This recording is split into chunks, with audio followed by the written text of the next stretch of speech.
যে ব্যক্তি নিজেকে আল্লাহওয়ালা বানাইতে চায়, যে ব্যক্তি নিজেকে মুত্তাকি বানাইতে চায়, যে ব্যক্তি নিজেকে জান্নাতি বানাইতে চায়, যে ব্যক্তি আল্লাহর রাস্তার কোনো আল্লাহওয়ালা বুজুর্গের সান্নিধ্যে মুরিদ হয়, সালেক হয়, তাজকিয়া আত্মশুদ্ধি করতে চায়, নিজের জীবন ভেতর বাহির সুন্দর করতে চায়, এই সব কিছু সুন্দরভাবে যেন তার মধ্যে আসে এবং পুরা ইসলাম মানা, খেয়াল করেন কথা, পুরা ইসলাম মানা তার জন্য যদি সহজ হতে হয় তাহলে তাকে 6টি আমলে অভ্যস্ত হইতে হবে। কয়টি আমলে? আবার বলেন, কয়টি আমলে? এই 6টি আমলে যদি কোনো ব্যক্তি অভ্যস্ত হয় তো আল্লাহ তাআলা তাকে পুরা ইসলাম মানার, দিন মানার মতো যোগ্যতা, শক্তি, হিম্মত, তৌফিক আল্লাহ দান করবেন। ইমানের 77 শাখা আল্লাহ নবী সাল্লাল্লাহু আলাইহি ওয়াসাল্লাম বলেছেন, এই পুরা ঈমান অতি অল্প সময়ে ধীরে ধীরে তার মধ্যে আত্মস্থ হবে, আসবে।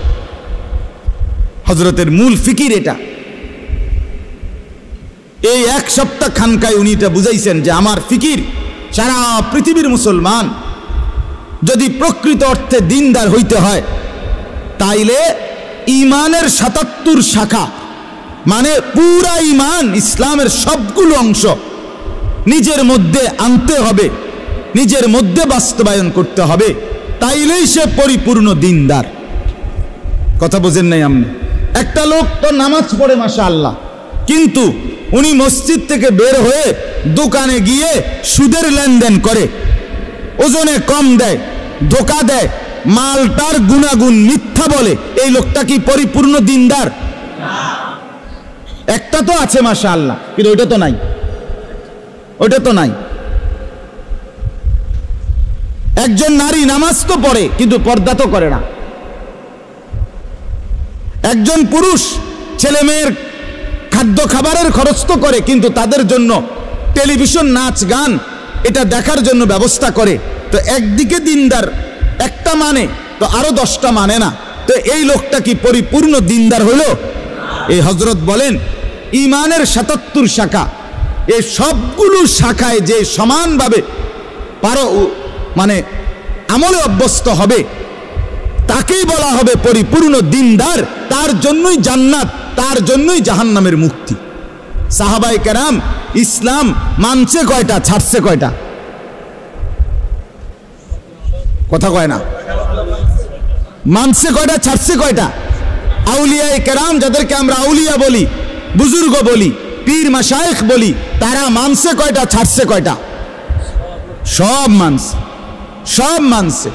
ঈমানও ঠিক করছে, ইবাদতও ঠিক করছে, মুআমালাতও ঠিক করছে, মুআশারাতও ঠিক করছে, আখলাকও ঠিক করছে, বাজারও ঠিক রাখছে, আবার কি নামাজও ঠিক রাখছে, স্ত্রী সন্তানের প্রয়োজন পূরণ এটাও ঠিক রাখছে, রাত্রি গভীরে তাহাজ্জুদের নামাজ, আল্লাহর বন্দিগি, জিকির, তেলাওয়াত এটাও ঠিক রাখছে।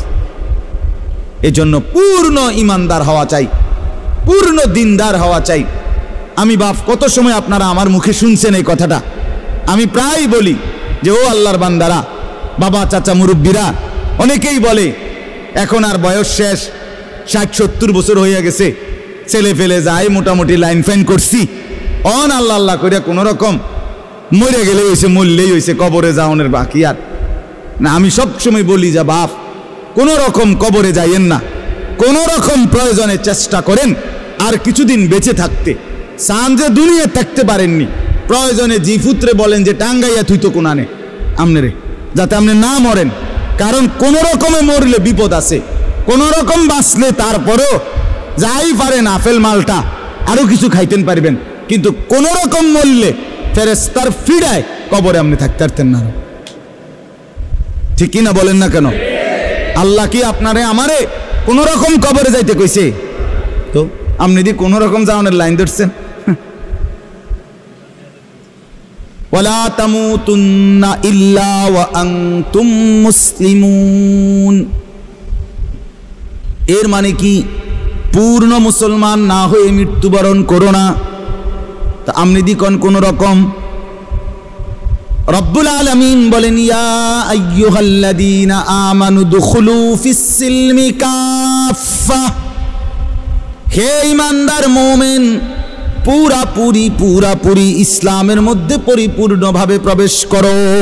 দূর একটা আছে 10টা নাই, 10টা আছে 20টা নাই, এমন আপনি যদি বলেন আমি পারবো, পারবেন, আপনি পারবেন, আপনি মানুষ, আপনি গরু ছাগল না। মানুষ পারবে বলেই আল্লাহ তাআলা মানুষের জন্যই বিধান দিয়েছেন, ঠিক কিনা বলেন না?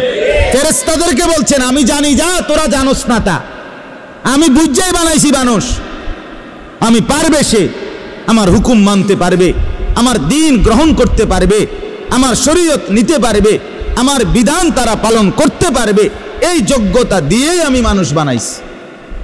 অতএব পারবে না বলে যে ভুল হয়ে যায়, ছুটে তো যায়, গুনাহ তো হয়ে যায়, নাফরমানি তো হয়ে যায়। আরে তো চমৎকার বিষয়, আল্লাহ তাআলা বলছে বান্দা রিমুভার তো আমি রাখছি, মুসাবার জন্য তো আমি রাখছি ব্যবস্থা। যতবার হবে গুনাহ ততবার তওবা করবা, ততবার তওবা করবা, বারবার তওবা করলে আমি পুনরায় তোমারে আবার মুত্তাকি বানায় দেব। অজু তো ভাঙবেই, আবার অজু করবা, তাইলে তুমি নিয়মিত অজুওয়ালাই হয়ে যাবে। কথা বুঝেন না? একজন মানুষ যদি নিয়ত করে আমি সর্বদা অজু সহ থাকবো, তাহলে এ বেটা তো আর পেশাব করতে পারতো না। কেমনে করবে পেশাব? ওমা অজু ভেঙে যাবো না? কথা বলেন না কেন? তার মানে কি?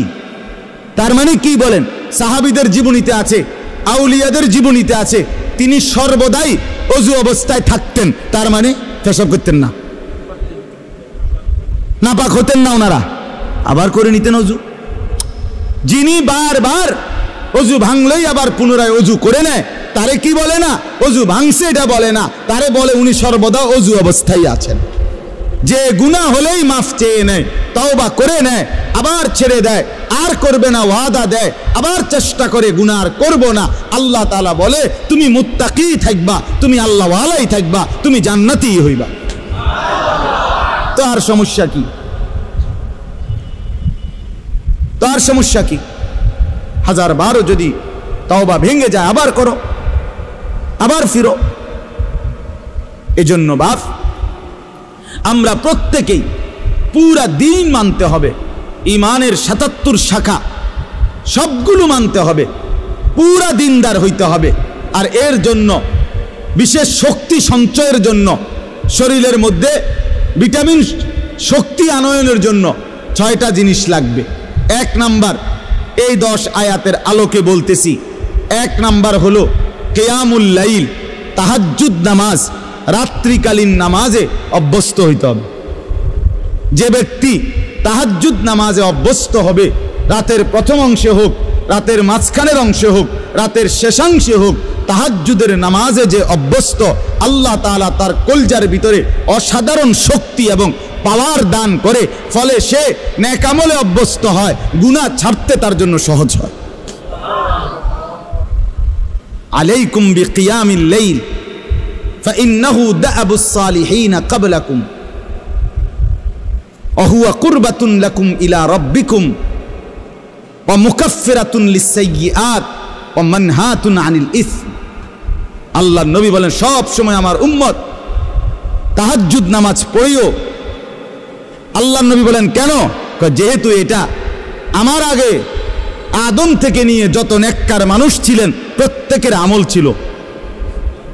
কেন পড়ো? যেহেতু তাহাজ্জুদ নামাজে বান্দা আল্লাহর সবচেয়ে ঘনিষ্ঠ হয়। আর কেন? যেহেতু তাহাজ্জুদ নামাজ বান্দার রাশি রাশি গুনাহ মাফ করে দেয়। আর কেন? যেহেতু তাহাজ্জুদ নামাজ বান্দাকে গুনাহ থেকে বিরত রাখে। এই 1 নাম্বার আমল কি বলেন? এখন যদি বলেন যে হুজুর নামাজে তো পড়ি না, তো নামাজ পড়েন, 5 ওয়াক্ত নামাজে অভ্যস্ত হন, তার সাথে সাথে তাহাজ্জুদ নামাজ পড়েন। 4 রাকাতই হোক, 8 রাকাতই হোক, 2 রাকাতই হোক, অল্প অল্প করে যারা আলহামদুলিল্লাহ নামাজি আছেন নিয়মিত, আপনারা প্রত্যেকেই তাহাজ্জুদ নামাজে অভ্যস্ত হন। তাহাজ্জুদ নামাজের সর্বোত্তম সময় হলো কিছুক্ষণ ঘুমাইয়া এরপরে উঠে পড়া, এটা হলো সর্বোত্তম। বাকি সমস্ত ওলামায়ে কেরামের মতামত এটা যে যদি কেউ কষ্ট হয় নাই পারে কোনোভাবে, তাহলে কমপক্ষে যদি এশার নামাজ আদায় করার পরে সে যদি ঘুমানোর আগেও তাহাজ্জুদ নামাজের নিয়তে 4 রাকাত 6 রাকাত 8 রাকাত নামাজ পড়ে নেয়, তো আশা করা যায় আল্লাহ তাআলা তাকেও তাহাজ্জুদের নিয়ামত দান করবেন। ঠিক আছে না? ইনশাআল্লাহ চেষ্টা করবেন, চেষ্টা করবেন। 2 নাম্বার, কোরআনুল কারীমের বেশি বেশি তেলাওয়াত, সহজভাবে, সুন্দরভাবে, বিশুদ্ধভাবে, সঠিকভাবে, একবারে মনের মধ্যে আল্লাহ তাআলার মহব্বত আর ভালোবাসা নিয়ে, অর্থাৎ বিশুদ্ধ কোরআন তেলাওয়াত, তারতিলুল কোরআন। 2 নাম্বার কি বলেন না? না শুধু কোরআন তেলাওয়াত করলে হইতো না, বিশুদ্ধ কোরআন তেলাওয়াত। বলেন 2 নাম্বার কি? যার বিশুদ্ধ নাই, বিশুদ্ধ করতে হবে। আমি ওনার এই বয়স কি আসেনি, কোন বয়স নাই? কি কথা কোন বয়স নাই আপনার? এসব বললে হইতো না। তাইলে কি 2 নাম্বার আমল কি বলেন? এই কোরআন তেলাওয়াতের বরকতে আল্লাহ তাআলা ওই ব্যক্তির মধ্যে ইসলাম মানা সহজ করে দিবেন, গুনাহ ছাড়া সহজ করে দিবেন। গুনাহ ছাড়তেই মন চাই, আমল করতেই মন চাই। সুবহানাল্লাহ। বলেন 1 নাম্বার কি? সবাই বলেন। 2 নাম্বার কি? 3 নাম্বার আল্লাহ তাআলার জিকির। ওয়াদকুর ইসমা রাব্বিক। 3 নাম্বার আল্লাহ তাআলার জিকির। সকাল বিকাল দুপুর সন্ধ্যা দাঁড়িয়ে বসে শুয়ে হর হালাতে আল্লাহকে ডাকা, জবানে সবসময় আল্লাহকে ডাকা।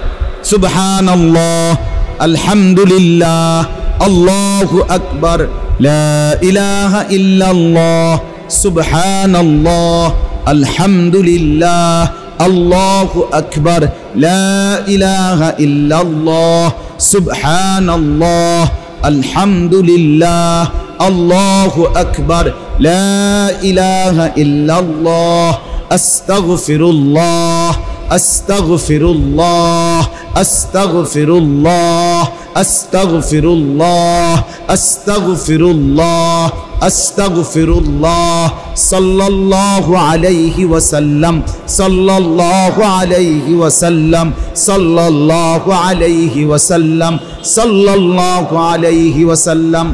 আমার বাপ মনোযোগ দিয়া মহব্বতের সাথে হাঙ্গামা না কইরা, বিরাট বড় মজমার দরকার নাই, আপনি একলাই চুপচাপ কোনো ওই হুল্লুর মানে একারে হেসকানি না কইরা নীরবে সুন্দর করে কিছুক্ষণ এরকম জিকির করতে থাকেন, খোদার কসম জিহ্বাটাই মধু হয়ে যাবে,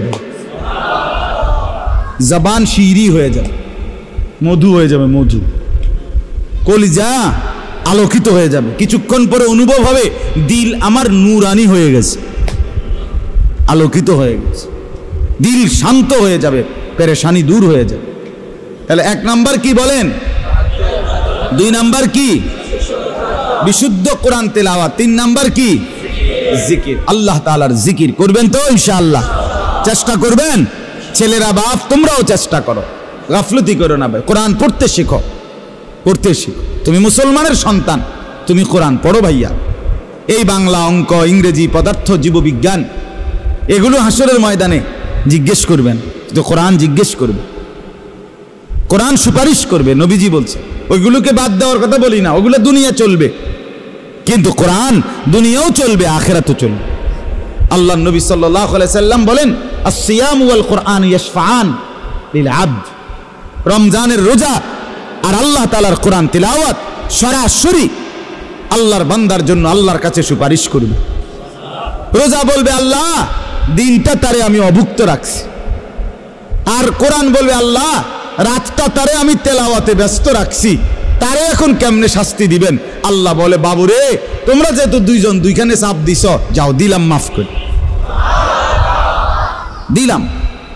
তাহলে 1 নাম্বার হলো কিয়ামুল লাইল, এই আমলটার মূলত নাম হলো কিয়ামুল লাইল, তাহাজ্জুদ। 2 নাম্বার কি? বিশুদ্ধ কোরআন তেলাওয়াত। 3 নাম্বার কি? এই 3টা হলো অঙ্গ প্রত্যঙ্গ দিয়ে করা, মানে বাহ্যিক। জিকির করবেন কি দিয়া? জবান দিয়া, ঠিক না বলেন? কোরআন তেলাওয়াত করবেন কি দিয়া?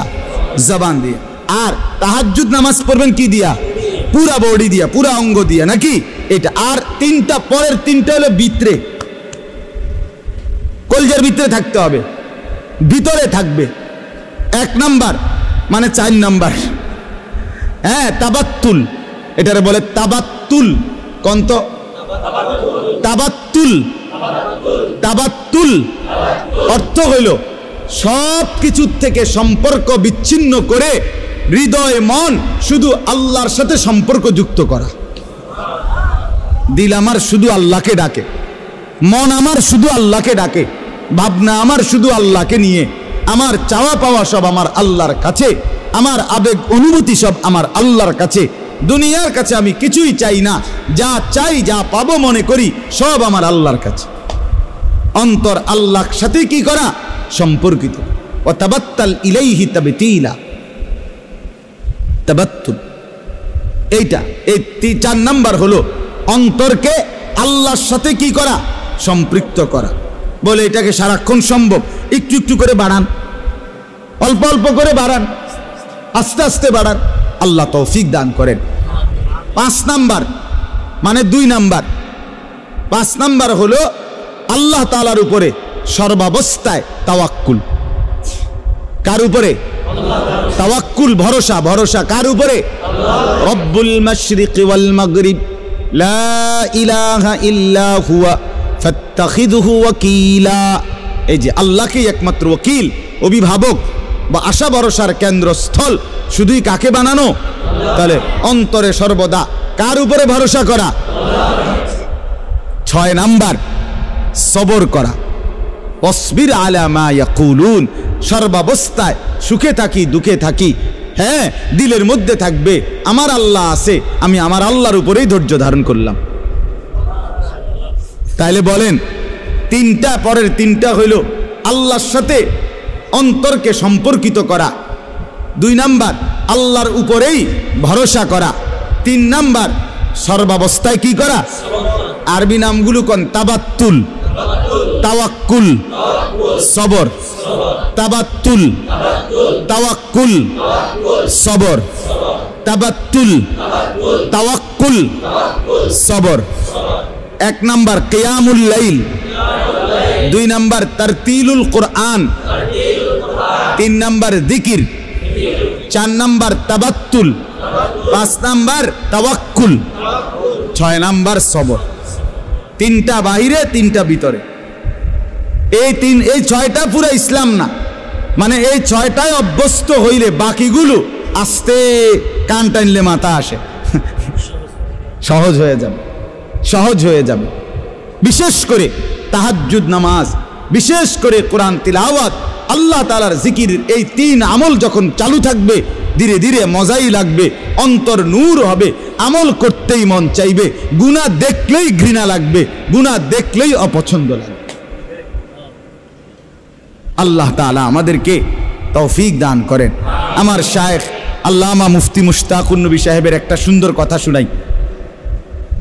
আমার দেখা আমার হযরত আল্লামা মুফতি মুশতাকুন নবী সাহেব খুব বেশি জিকির করে, উনি একেবারে বেশি জিকির করে। ওনার যদি আপনি 100 না 1000 বয়ান শোনেন, তো 1000 বয়ান এই শুনবেন উনি কিসের কথা কইছে। বয়ানও করে জিকির, নিজেও করে জিকির। আমি মনে করেন কুমিল্লা থেকে সিলেট হুজুরের সাথে 6 ঘন্টার সফর, অনেকবার গেছি হুজুরের গাড়িতে করে। আমার গায়ে হেলান দিয়া হুজুরে শুইছে, মনে করেন আমি দেখছি শুইয়া লাইছে, ঘুমায়ে পড়ছে। যতবার ড্রাইভার মাসুদ ভাই গাড়ি কোনো কারণে ব্রেক করে, সাথে সাথে নড়ে ওঠে না, এই নড়লেই দেখি উনার মুখ দিয়া লা হাওলা ওয়ালা কুওয়াতা ইল্লা বিল্লাহ, সুবহানাল্লাহ, কোনো না কোনো একটা তাসবিহ পড়ে। তবে এটা না দেখলাম ঘুমায়। আমি অনেক দিন দেখছি এটা মাকিরি ভাই, এটা কি ধরনের জিন নিগণ, আদত হয়ে গেছে, অটোমেটিকলি নড়লে চড়লে জিকির করে, জিকির করে, আল্লাহ তাআলার জিকির করে। এই যে জিকির, এই জিকিরের ভীষণ পরিমাণ অভ্যস্ততার কারণে তো হযরতের মধ্যে একটা জিনিস আমি শুধু এটা বলার জন্য, একদিন বহুবার বলছে, অনেক সময় বলে, কয় যে আমি যখন ঘর থেকে বের হই, শুনতেছেন, হুজুর বলেন, আমি যখন ঘর থেকে বের হই তখন আমি আমার আল্লাহর কাছে বলি, আল্লাহ এই আমার দুইটা চোখ, এখন আমি রাস্তায় বের হচ্ছি, এই দুই চোখে যদি রাস্তার কোনো বালু খড়কুটা এরকম কিছু আইসা যদি পড়ে তাইলে আমার চোখের ভীষণ ক্ষতি হবে, জাহিরি ক্ষতি, বাহ্যিক ক্ষতি হবে চোখের, ঠিকই না বলেন না? বলে আল্লাহ এই ক্ষতি থেকে আমার চোখকে আপনি বাঁচান। সাথে সাথে হযরত বলে, আমি আল্লাহর কাছে বলি, আল্লাহ ঠিক তেমনি ভাবে এই চোখ যদি কোনো ভিন নারীর প্রতি পড়ে তাইলেও আমার এই চোখের ক্ষতি হবে, আখিরাতে ক্ষতি হবে, আমার এই চোখে সীসা গলাইয়া ঢেলে দেওয়া হবে। অতএব আপনি আমার এই চোখকে বাহ্যিক ক্ষতি থেকেও বাঁচান, আপনি আমার এই চোখকে আখিরাতের ক্ষতি থেকেও বাঁচান। হুজুর বলেন, কয় এই দোয়ার বরকতে, আল্লাহ তাআলার জিকিরের বরকতে, কয় হাজারো ঘন্টা রাস্তায় চলার পরেও আমার কাছে রাস্তায় নজর কোনো দিকে তাকাইলেও গাছ আর মানুষ একই রকম মনে হয়। অনেক দিন বলছে, কয় যে গাছ যেরকম মনে হয় মানুষও এমনই মনে হয়, আলাদা কোনো এটা নিয়ে কি হয় না, কু নজর বদ নজর হয় না। এই জন্য বললাম একটা আমল এখানের মধ্যে জিকির, এটা আরো 100 আমলটাকে কি করে দেয়, সহজ। আল্লাহ তাআলা আমাদের প্রত্যেককে তৌফিক দান করেন, কবুল করেন।